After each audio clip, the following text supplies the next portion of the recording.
Hello, જાગૃત આવાજમાં તમારું સ્વાગત છે. મારું નામ છે ચિંતન. કેમ છો બધા? આજે બેટા હું ટોપ 5 government engineering college of Gujarat જે છે જેના વિશે હું આજે ડિસ્કસ કરીશ. ઓકે, અને મારું નામ ચિંતન અખાણી છે અને મેં એનઆઈટી સુરતથી એન્જિનિયરિંગ કર્યું છે, માસ્ટર્સ કરેલું છે.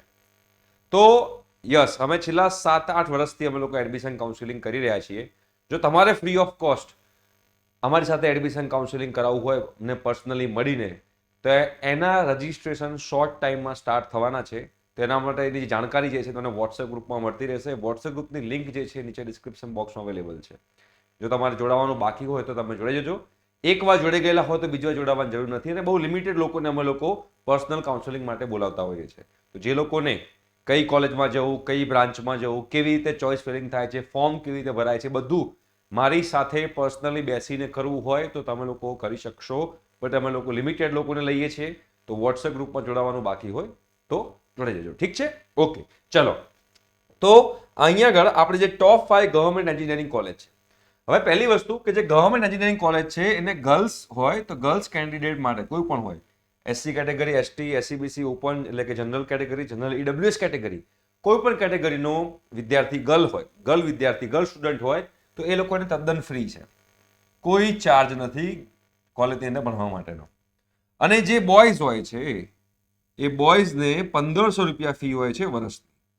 એટલે આ બધી જે હું કોલેજો કહેવા જઈ રહ્યો છું એ બધી કોલેજોમાં જો તમને એડમિશન મળતું હોય તો તમે લોકો આંખ બંધ કરીને એડમિશન લઈ શકો છો. બીકોઝ આમાં કહેવાય ને કે return on investment. Return on ઇન્વેસ્ટમેન્ટનો મતલબ એવું થાય છે કે તમે કેટલા રૂપિયા ખર્ચવા જઈ રહ્યા છો તમારી કોલેજ પાછળ, અને જેટલા રૂપિયા તમે ખર્ચવાનો છો એની સામે રિટર્ન તમને શું મળવાનું છે? Return in terms of placement તમને કેવું મળે છે એના બેઝ ઉપર ટોપ 5 ગવર્મેન્ટ એન્જિનિયરિંગ કોલેજ કહેવા જઈ રહ્યો છું.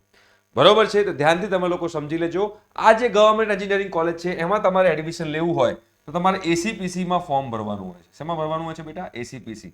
એસીપીસીનું ફૂલ ફોર્મ છે admission committee four professional courses. આ જે એસીપીસી છે એ એસીપીસીની અંદર કેવી રીતે ફોર્મ ભરવું એ બધી વસ્તુ તમે લોકો જો મને પર્સનલી મળશો, ફ્રી ઓફ કોસ્ટ છે, બરોબર? વોટ્સએપ ગ્રુપમાં ખાલી જોડાવાનું છે, ત્યાં આગળ બધી બીજી માહિતી મળશે. તો ફોર્મ કેવી રીતે ફિલઅપ કરવું એ બધી વસ્તુ તમે લોકોને પર્સનલમાં ગાઈડ કરવામાં આવશે, એક પણ રૂપિયો ચાર્જ લીધા વગર. ઠીક છે? તો આ એસીપીસીમાં તમારે ફોર્મ ભરવાનું હોય છે. અને આમાં તમારે ગવર્મેન્ટ એન્જિનિયરિંગ કોલેજમાં એડમિશન લેવું હોય તો તમે જેડબલઈ મેન્સ થ્રુ પણ લઈ શકો છો. જેડબલઈ મેન્સ અને ગુજકેટ પ્લસ બોર્ડ આ બંનેના બેઝ ઉપર તમે લોકો કોઈ પણ ગુજરાતની ગવર્મેન્ટ એન્જિનિયરિંગ કોલેજમાં એડમિશન લઈ શકો છો. આમાં જે જેડબલઈ મેન્સ જે છે બેટા, જેડબલઈ મેન્સની અંદર તમારે ઓલ ઇન્ડિયા રેન્ક નહીં કન્સિડર થાય. જે લોકો એસીપીસીનું ફોર્મ ભરશે અને જેટલા લોકો એસીપીસીનું ફોર્મ ભર્યું હશે એમાંથી જેટલા લોકોએ જેડબલઈ મેન્સ આપેલી હશે એમનો અલગથી એક રેન્ક આવશે.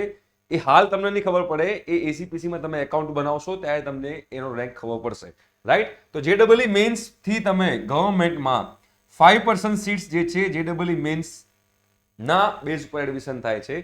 અને 95% સીટ્સ જે છે એ 95% સીટ્સ એ ગુજકેટ પ્લસ બોર્ડના બેઝ પર થાય છે. ઘણા બધા સ્ટુડન્ટ્સને એવું હશે કે આમાં સેન્ટ્રલ બોર્ડની અલગ સીટ હોય છે, ગુજરાત બોર્ડની અલગ સીટ્સ હોય છે. ના, એવું કશું હોતું નથી. બધાની કોમન સીટ્સ જ હોય છે. એવું નથી હોતું કે સેન્ટ્રલ બોર્ડનો અલગ કોટા, ગુજરાત બોર્ડનો અલગ કોટા, એવું નથી હોતું. 5% જેડબલઈ મેન્સ અને 95% જે છે એ ગુજકેટ પ્લસ બોર્ડના બેઝ ઉપર થશે. રાઈટ? તો આ તમને ખબર હોવી જોઈએ. અને આ બધી કોલેજમાં પ્લેસમેન્ટ સારા થતા હોય છે. તો જે પહેલી કોલેજ જે છે એની પર તમને એક્ઝામ્પલ આપીશ કે ફોર એક્ઝામ્પલ એલડી કોલેજ છે. એલડી કોલેજની અંદર બેટા કોમ્પ્યુટર એન્જિનિયરિંગમાં ફોર એક્ઝામ્પલ 120 સીટો છે. આપણે એવું માનીને ચાલીએ તો 120 સીટોમાંથી જે 6 સીટો જે છે એ બેટા જેડબલઈ મેન્સ થ્રુ ભરાશે. બરાબર છે? જેડબલઈ મેન્સ થ્રુ ભરાય. અને જે 95% એટલે કે બાકીની જે 114 સીટો રહી, 114 સીટ્સ જે છે એ તમારી ગુજકેટ પ્લસ બોર્ડના બેઝ પર ભરાશે. આવી રીતે તમને લોકોને જે છે એડમિશન તમારું થતું હોય છે. રાઈટ? હવે પહેલી કોલેજ જે છે બેટા એ પહેલી કોલેજ છે એલડી એન્જિનિયરિંગ કોલેજ. આ જે છે બેટા અહેમદાબાદમાં આવેલી છે.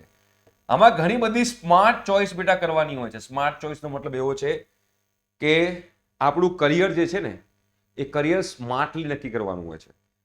ઘણા બધા રસ્તા છે બેટા કરિયર બનાવવાના. અને કરિયર કેવી રીતે સ્માર્ટલી બનાવાય, અમારી સાથે ઘણા બધા સ્ટુડન્ટ્સ એવા હતા કે જે લોકોને ફાઇનાન્શિયલ પ્રોબ્લેમ હોય તો પણ અમે લોકોને એવી રીતે કરિયર સેટ કરી આપ્યું હતું, જેના કારણે અત્યારે લોકો સારી સારી જગ્યાએ છે. રાઈટ? એટલે હું એમ તમને કહી શકું કે કઈ કોલેજ કરતા તમારા માટે કઈ સારી કોલેજ છે બહુ ઇમ્પોર્ટન્ટ છે. કે તમારા માટે કઈ સારી કોલેજ છે તમારા ફાઇનાન્શિયલ બજેટના આધારે, તમે કઈ જગ્યાએ રહો છો એના આધારે, તમારા રિઝલ્ટના આધારે, એ બધી વસ્તુઓને પર્સનલી ચેક કરી અને અમે લોકો તમને ગાઈડ કરીએ છીએ કે કેવી રીતે તમારે કઈ કોલેજમાં ને કઈ બ્રાન્ચમાં એડમિશન લેવું જોઈએ અને કેવી રીતે તમારે 4 વર્ષનો પાથ બનાવવો જોઈએ જેના કારણે તમારું કરિયર સારું બની શકે. રાઈટ? તો પહેલી એલડી કોલેજ છે. એના પછી જે સેકન્ડ નંબરની કોલેજ બેટા કહેવાય એ સેકન્ડ નંબરની કોલેજ આપણે ડીડીયુ ધરમસિંહ દેસાઈ યુનિવર્સિટી છે. એમાં બે ટાઈપની કોલેજ છે બેટા, ગવર્મેન્ટ કોલેજ છે અને સેલ્ફ ફાઇનાન્સ કોલેજ છે. તો તમે ડીડીયુમાં ગવર્મેન્ટ કોલેજમાં એડમિશન લઈ શકો છો. આ જે કોલેજ જે છે બેટા, એટલે કે આ યુનિવર્સિટી જે છે બેટા નડિયાદમાં આવેલી છે. એના પછી જે થર્ડ નંબરની કોલેજ છે, જે સારી કોલેજ કહી શકાય ગવર્મેન્ટની અંદર, એમાં એમએસયુ બરોડા. એમએસયુ બરોડા પણ એક સારી કોલેજ તરીકે તમે લઈ શકો છો. ફોર્થ નંબરની જે કોલેજ છે, ફોર્થ નંબરની કોલેજ આપણે VGEC Vishwakarma government engineering college Chandkheda જે છે, ચાંદખેડા એટલે કે અમદાવાદ જ કહેવાય, ત્યાં આગળ આવેલી કોલેજ છે આ. અને એના પછી જે ફિફ્થ નંબરની કોલેજ જે છે બીવીએમ બિરલા વિશ્વકર્મા મહાવિદ્યાલય, જે વિદ્યાનગરમાં આવેલી કોલેજ છે. રાઈટ? આ 5 જે કોલેજ છે, આ 5 કોલેજમાં જો તમે બેટા એડમિશન મળે તો તમારા પ્લેસમેન્ટ મળવાના ચાન્સીસ વધારે છે. ફોર એક્ઝામ્પલ તમને કહું કે આ જે 5 કોલેજ છે બેટા, આ 5 કોલેજમાં 1500 રૂપિયા ફી હોય તો 4 વર્ષની ફી તમારી 6000 રૂપિયા થાય.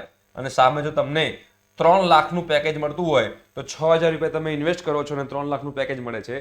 ઘણી જગ્યાએ એવી કોલેજો હશે જ્યાં 60,000 રૂપિયા ફી હશે. એ 60,000 ફી 4 વર્ષના આપણે ગણીએ તો 2,40,000 રૂપિયા થાય.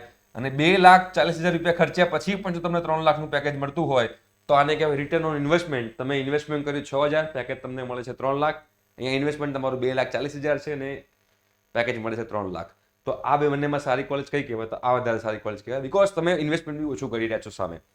તો હંમેશા આપણે જ્યારે કોઈ પણ કોલેજ, કોઈ પણ બ્રાન્ચ સિલેક્ટ કરતા હોઈએ ત્યારે એક વસ્તુ ધ્યાનમાં રાખવાની છે કે આપણું ફેમિલી બજેટ, આપણું લોકેશન, આપણું રિઝલ્ટ, આપણું ફ્યુચર પ્લાનિંગ, એ બધી વસ્તુ એકદમ સરસ રીતે કરવાની હોય છે. તેના માટે તમે પર્સનલ કાઉન્સેલિંગ કરાવો તો એ વધારે ઇમ્પેક્ટફુલ રહેશે. રાઈટ? તો એના માટે વોટ્સએપ ગ્રુપની લિંક છે, એમાં તમે જોડાઈ શકો છો. Thank you so much. By.